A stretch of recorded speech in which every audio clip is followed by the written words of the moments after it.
Matapos pakawalan ni Soyon ang kanyang pinakamalakas na atake na instant death, ay agad itong tumama sa kanyang kalaban.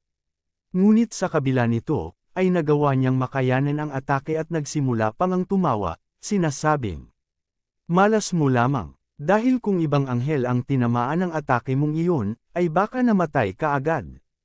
Nagkataon lamang na ako ang iyong nakalaban." Pagkasabi nito, ay bigla niyang inatake si Soyon. Sa atake niyang iyon, ay agad niyang nahati si Soyon, na nagdulot naman ng labis na pagkagulat sa pamilya ni Daesung, na ngayon ay sumisigaw ng kanilang pag-aalala para kay Soyon. Samantala, si Chan-ho naman ay minumura ang balbas saradong anghel at sinimulang barilin ito. Ngunit, gaya ng inaasahan, ang kanyang baril ay walang epekto sa mga kalaban.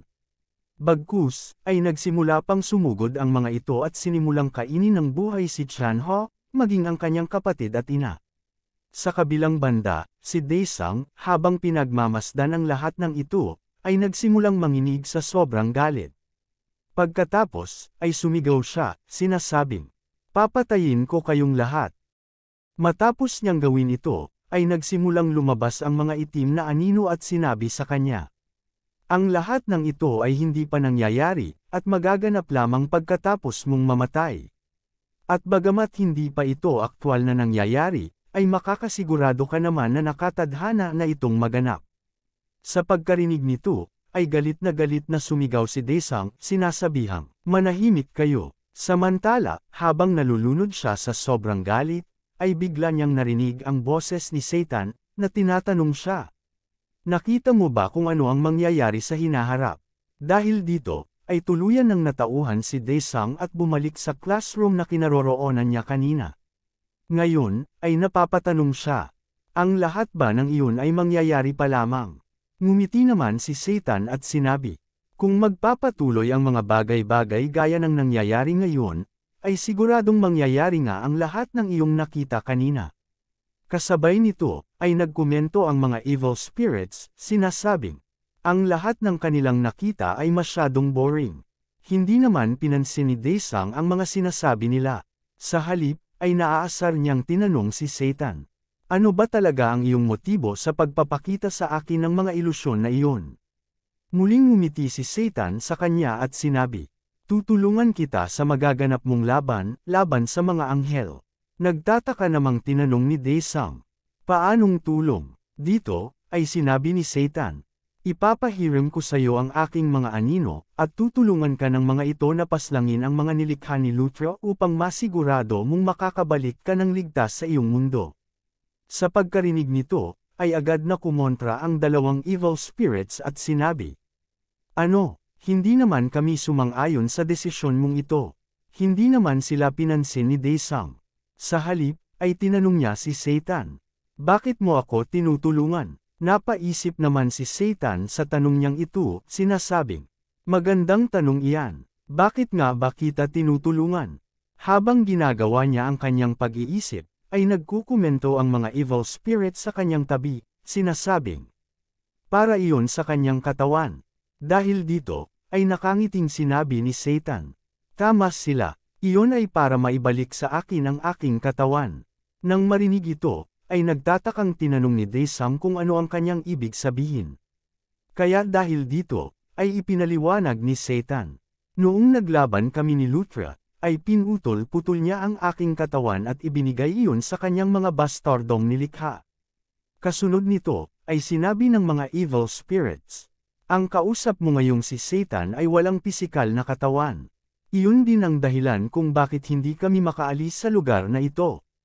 Ang tanging paraan para mabawi ang kanyang nagkaputol-putol na katawan, ay ang paslangin ng mga anghel kung saan nakapaloob ang mga ito at ibalik iyon kay Satan." Matapos ang paliwanag nilang ito, ay tinanong ni Satan, "Ano sa palagay mo, hindi ba't magandang alok yun para sayo? Dahil papaslangan mo rin naman talaga ang mga nilikha ni Luthra, at ngayon, ay bibigyan pa kita ng mga katulong para gawin iyon."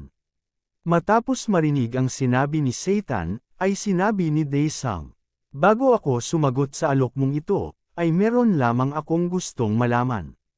Napaisip naman si Satan kung ano iyon. Kaya dahil dito, ay tinanong ni Daesung, Ikaw ba ang nagpadala sa akin sa impyerno? Sandali namang natigilan si Satan sa tanong niyang ito. Ngunit kalaunan, ay tumawa siya at sinabi, pwede mong sabihing hindi iyon totoo, ngunit pwede mo ring sabihing totoo iyon. Dahil sa malabong sagot niya, ay galit na sinabi ni Daesung. Sabihin mo na sa akin ng diretsyo kung oo o hindi. Ipinaliwanag naman ni Satan, bagamat hindi kita direktang pinadala sa impyerno, ang isa naman sa aking mga item ang nagpadala sa iyo roon. Ngunit hindi ako ang gumamit nito para ipadala ka sa impyerno. Sa pagkakita niya ng hawak na libro ni Satan, ay tinanong ni Daesung. Ang librong iyon ba ang bagay na nagpadala sa akin sa impyerno? Ang sumagot naman sa kanya dito, ay isa sa mga evil spirits, at sinabing, tama ka, iyon nga ang Pantheon. At upang ipakita ang kanyang punto, ay nagsimulang maglabasan ang mga status window na karaniwang nakikita ni Daesung sa kanyang mga misyon at kapag may napapaslang siyang mga kalaban, ang bagay na nagbigay sa kanya ng kanyang mga training program na nagpalakas sa kanya. Kasunod nito, ay buong pagmamalaki na sinabi ni Satan. Ang Magic Book Pantheon ay isang bagay na ako mismo ang lumikha. At upang makabuo ng isang variable, ay ipinadala ko ito sa kalawakan upang maiwasan na rin ang mga mata ni Lutra. Sa pagkarinig naman ng lahat ng ito, ay nagulat si Daesung at napatanong sa sarili. Ang Pantheon na aking ginagamit ay nilikha pala ng nilalang na ito. Matapos ang kanyang pagkagulat, ay tinanong niya si Satan. Sino ang gumamit nito at nagpadala sa akin sa impyerno? Agad namang sumagot ito at sinabi, hindi ko alam. Ngunit tama na yan, pagkakataon mo naman para sagutin ang aking tanong. Tinatanggap mo na ba ang aking offer? Napaisip naman si Daesung sa tanong niyang ito at sinabi sa sarili. Obvious naman na magandang ideya na tanggapin ang offer ng nilalang na ito. Nang mapansin naman ng kanyang magic book na nahihirapan siyang magpasya, ay nagsalita ito at sinabi kay Daesung. Master, pakiusap, tanggapin mo na ang offer ng may likha. Nang marinig naman ito, ay napatanong si Daesung kung ano ang kanyang sinasabi. Ngunit bago pa siya makasagot, ay naalala niya na Pantheon din ang pangalan nito. Sumagot naman ito at sinabing, bagamat ang aking pangalan ay Pantheon din, hindi naman si Satan ang may likha sa akin. Parang baliw namang nagsasalita mag-isa si Daesung at sinasabi sa Magic Book. Masama ba ang loob mo na isa ka lamang kopya ng orihinal? Bilang depensa, ay sinabi naman ng Magic Book. Gusto mo bang pakinggan muna ang aking istorya bago mo ako husgahan? Kasunod nito, ay sinimulan na nga niyang pakinggan ang kwento ng Magic Book. Habang ginagawa niya ito, ay naiinip na ang mga evil spirits na nagpapaikot-ikot sa kanya, dahil kanina pa siyang hindi tumutugon sa tanong ni Satan tungkol sa kanyang offer. Dahil dito, ay hindi na nakapagpigil ang mga evil spirits at tinanong siya. Ano ba ang iyong ginagawa at kanina ka pang hindi nagsasalita? Masyado ka bang na-shock sa ikinwento namin sa iyo kanina? Kahit anong isip pa ang gawin mo, ay wala ka ng choice kundi tanggapin ang aming offer sa iyo. Makalipas ang ilan pang sandali, ay biglang ngumiti si Daesung at sinabi kay Satan. Tinatanggap ko na ang iyong offer. Samantala, sa Great Wall ng Sky City Elysion, ay makikitang nagtipo na ang isang malaking hukbo na binubuo ng mga anghel at ng kanilang mga alagad. Pinamumunuan ito ng mga high-ranking angels sa pangunguna ni Semaasa. Habang ginagawa nila ito, ay tinanong ng kanyang kasama si Semaasa. Dahil ito ay tinawag mong Heavenly Demon War, ibig bang sabihin ay darating din dito ang creation demon mismo na si Satan? Tuluyan na ba siyang nabuhay muli? Ipinaliwanag naman nito. Ang eclipse ng 7 araw ay isang senyales na nagpapakita ng nalalapit na muling pagkabuhay ni Satan. Habang ang mga anghel na kasama nila ay kinakabahan sa pagkarinig ng balitang ito, ay sinabi ng kanyang kasama. Dahil ba sa pagsisimula ng digmaang ito, ay plano ding bawiin ng demon na iyon ang mga bahagi ng katawan ni Satan. Agad namang tumugon si Semaasa at sinabi, ang kailangan lamang nating gawin ay kung ano ang dapat nating gawin, dahil ang lahat ng ito ay kalooban ng ating Panginoon na si Lutra. Habang nasa gitna ng kanilang pag-uusap, ay nagpatunog na ng isang hudyat ang mga tauhang nagbabantay sa itaas na bahagi ng pader. Kasunod nito, ay nagsimulang maghanda sa pagpapakawala ng mga palaso ang isa sa mga high-ranking angels na nandoon at sinabi. Gaya ng inaasahan, nandito na ang demon. Kasunod nito, ay tuluyan na niyang pinakawala ng kanyang multicolor na mga palaso, at ang target nito ay walang iba kundi ang mabilis na sumusugod na si Daesung. Habang patuloy siyang tumatakbo, ay naalala niya ang sinabi ni Satan, na ito ang haharap sa kanilang Panginoon na si Luthra, habang siya naman ay titipunin ang mga bahagi ng kanyang katawan na nasa mga high-ranking angels.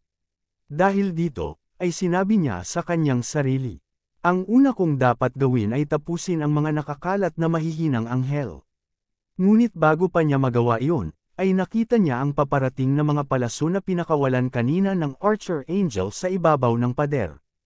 Dahil dito, ay ginamit niya ang kanyang bagong kakayahan na Observation Designation. Matapos itong huminto, ay ginamit naman niya ang kaakibat nitong kakayahan na Observation Designation, Reverse. Sa paggawa nito, ay nagsimulang bumalik ang mga palaso patungo sa mga kalaban. Labis namang nagulat ang Archer sa ginawa niyang ito at napagtanto niya. Ang demon na iyon ay ninakaw ang kakayahan ni Arachiba, ang Observation Eye. Kasunod nito, ay ginamit naman niya ang kanyang kakayahan na Divinity Retrieval, at sa paggawa nito, ay nagsimulang bumagsak ang mga palaso sa lupa. Samantala, matapos makita ang ginawang pag-atake ni Daesung, ay agad na nagbigay ng utos si Semasa at sinabing, lahat ng mga nilalang sa heaven, atakihin niyo na ang demon. Abangan ang susunod na kabanata. Kung nagustuhan niyo ang episode na ito, paki-comment naman ang heart at papindot na rin ng like, malaking tulong na yan para sa channel, at kung nagawa niyo na, maraming salamat sa inyong suporta, hanggang sa susunod na episode,